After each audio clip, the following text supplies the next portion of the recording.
Friends, स्वागत है आपका एक और नए वीडियो में। दोस्तों, आज का वीडियो आपके लिए बहुत ही इम्पोर्टेंट होने वाला है, क्योंकि दोस्तों आज के वीडियो में हम आपके लिए एमपी बोर्ड अर्धवार्षिक परीक्षा कक्षा 9वीं हिंदी का पेपर लेकर आ चुके हैं। दोस्तों, इसमें आपका समय 3 घंटे का रहने वाला है। पूर्णांक आपका होगा 75 नंबर का। तो दोस्तों, वीडियो को स्टार्ट करने से पहले अगर आपने अभी तक हमारे चैनल को सब्सक्राइब नहीं किया है तो आप जल्दी से चैनल को सब्सक्राइब कर लें और बेल आइकन को भी प्रेस कर लें, जिससे आपको हमारे आने वाले लेटेस्ट वीडियो की नोटिफिकेशन सबसे पहले मिल सके।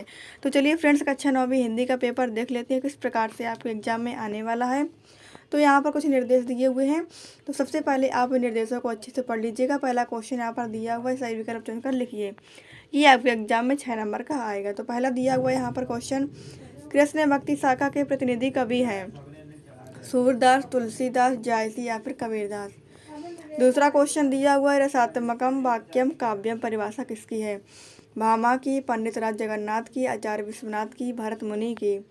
तीसरा क्वेश्चन दिया हुआ है, एक अंकी में कितने अंक होते हैं? 4, 3, 1 या फिर 2। इसके बाद क्वेश्चन नंबर चौथा यहाँ पर दिया हुआ है, जगदीश में कौन सी संधि है?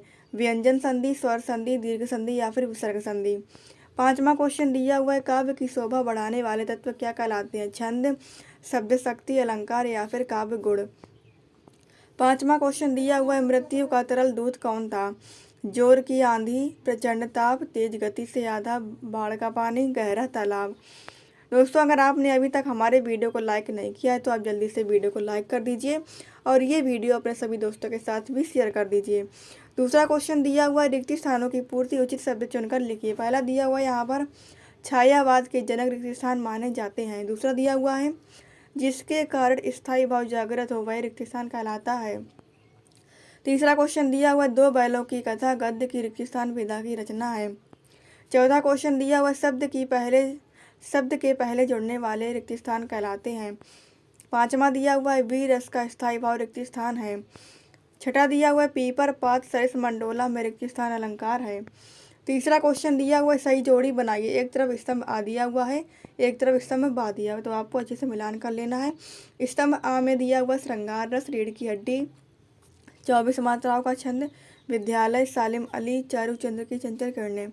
स्तंभ बा में दिया हुआ रति, जगदीश चंद्र माथुर, दोहा, दीर्घ संधि, वर्णवाचन, अनुप्रास, अलंकार। चौथा क्वेश्चन दिया हुआ, एक वाक्य में या फिर एक शब्द में उत्तर दीजिए। पहला दिया हुआ क्वेश्चन, काव्य की शोभा बढ़ाने वाले तत्व क्या कहलाते हैं? दूसरा दिया हुआ है, कहानी के कितने तत्व माने गए हैं? तीसरा दिया हुआ है, रसखान किसके भक्त थे? चौथा क्वेश्चन दिया हुआ है, रचना के आधार पर वाक्य कितने प्रकार के होते हैं? पांचवा दिया हुआ है, ऊंची दुकान फीका पकवान का अर्थ क्या है? छठा दिया हुआ है, रसखान का वास्तविक नाम क्या था? पांचवा दिया हुआ है, रसत असत्य छांटकर लिखिए। पहला दिया हुआ, रात दिन में तत्पुरुष समास है। दूसरा दिया हुआ है, जहाँ नायक नायिका के विरह वर्णन हो वहाँ संयोग श्रृंगार होता है। तीसरा क्वेश्चन दिया हुआ, दोहा मात्रिक छंद है। चौथा दिया हुआ है, सूर्य का तत्सम चंद्रमा है। पांचवा दिया हुआ है, अस्थिर मनोविकार स्थायी भाव कहलाते हैं। छठा दिया हुआ है, नाटक में कई अंक होते हैं। छठा दिया हुआ है, भक्ति काल की प्रमुख 4 विशेषताओं का उल्लेख कीजिए। अथवा में दिया हुआ है, छायावाद के 2 कवियों तथा उनकी एक रचना का नाम लिखिए। सातवां क्वेश्चन दिया हुआ है, कांजी हाउस में पशुओं की हाजिरी क्यों ली जाती होगी? अथवा में दिया हुआ है, अपनी यात्रा के दौरान लेखक को किन किन कठिनाइयों का सामना करना पड़ा?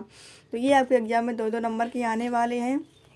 तो आपको देख सकते हैं यहाँ पर 2-2 क्वेश्चन दिए हुए, तो 2-2 क्वेश्चन में से आपको एक एक क्वेश्चन का आंसर कर लेना है।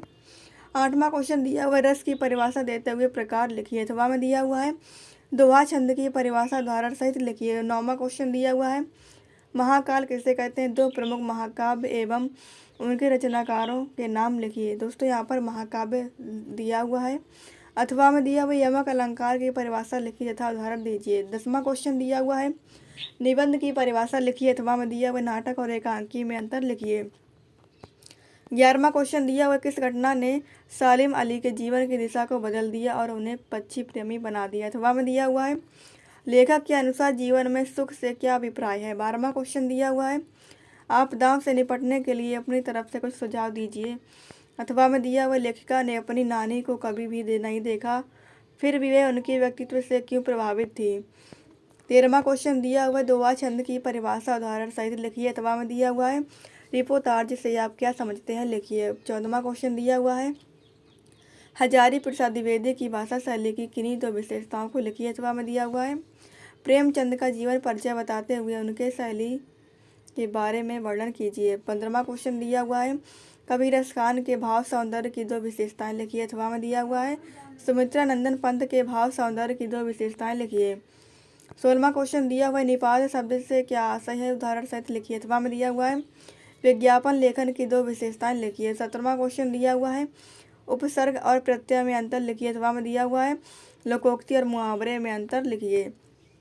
18वां क्वेश्चन दिया हुआ है। अपने निम्नलिखित मुहावरों के अर्थ बताते हुए वाक्य में प्रयोग कीजिए। अपना उल्लू सीधा करना, ऊँट के मुंह में जीरा, ईंट से ईंट बजाना अथवा में दिया हुआ है। निम्नलिखित शब्दों के पर्यायवाची शब्द लिखिए। आकाश, गणेश, पृथ्वी। तो दोस्तों इन दोनों में से आपको एक क्वेश्चन का आंसर कर लेना जिस भी क्वेश्चन का आंसर आपको अच्छे से आता हो। तो दोस्तों पूरा का पूरा पेपर मैंने आपको बता दिया है। वीडियो पसंद आया तो वीडियो को लाइक कर लें और चैनल पर पहली बार विजिट कर रहे हैं तो चैनल को सब्सक्राइब करके बेल आइकन का भी बटन प्रेस कर लीजिएगा, जिससे आपको हमारे आने वाले लेटेस्ट वीडियो की नोटिफिकेशन सबसे पहले मिल सके। वीडियो में अंत तक बने रहने के लिए बहुत बहुत धन्यवाद। Thanks for watching video.